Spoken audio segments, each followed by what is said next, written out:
हे भगवान, संपूर्ण ब्रह्मांडों को आप प्रकाशित कर रहे हैं, इसलिए यह पितामह भीष्म का खानदानी आपको वंदन करता है, प्रणाम करता है।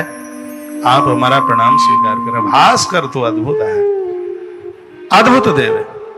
और मैं तो चाहता हूं मेरा पूरा सनातन भगवान भास्कर का परम अनुयायी बने। सुबह भोर हो, इस लाखों लाखों युवान लोग लोटा भर के भगवान सूर्य को अर्घ दे रहे हैं। पूज्य स्वामी विवेकानंद महाराज ने तो बहुत कुछ कहा था भगवान सूर्य के बारे में। जैसे उदित होता हुआ सूर्य लालमा लिए होता है, सूर्य भगवान को आप अर्घ दोगे, आपके मस्तिष्क में इतने विचार होंगे कि वह विचार तुमको कभी मुरझाने नहीं देंगे। यह विशेषता आपके पास आ जाएगी। सूर्य भगवान को नित्य अर्घ दीजिए। बेटियों को, कन्याओं को भी देना चाहिए अर्घ, माताओं को, पुरुषों को, भाई लोगों को, बच्चों को, सबको चाहिए तो भगवान सूर्य को अर्घ जरूर दे।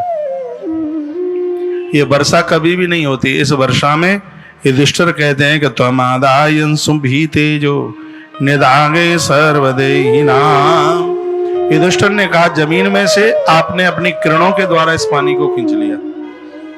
यही पानी इकट्ठा हुआ और वरुण देवता ने उसको द्वारा से गिरा दिया है। इस वर्षा में भी जितनी ज्यादा तपन होगी उतनी ही ज्यादा बारिश होगी। इस वर्षा में भगवान हे सूर्य नारायण, आपका बहुत बड़ा हाथ है। तपयन्ते दयन्ते गर्जयन्ते तथा गना विद्युतन्ते प्रवशन्ति तव प्रावरसरस्मया। बादलों की गर्जना, बादलों की आवाज करना, बादलों की घड़घड़ाहट करना। दिन में बड़ी जोर से धूप पड़ती है, गर्मी पड़ती है, पसीना निकलता है। उस दिन संध्या को बादल गरजते हैं, घड़घड़ाहट की आवाज करते हैं और उसके बाद में बरसते हैं। ये दिन आपकी है। इसलिए हे सूर्यदेव, ये कुंती नंदन आपको प्रणाम करता है, वंदन करता है। स्तोत्र है और सबरी कथाएं मलूक हैं। देखो, हमने आपको भास्कर पुराण, सूर्य पुराण सुनाया है, सांब पुराण सुनाया है, लेकिन ये कथा वहां नहीं सुनाई। यदि ये वहां सुना देते होते तो यहां इसको सुनाते ही नहीं। हमें तो थोड़ा समय बचाकर उसमें और नई नई कथा करनी है।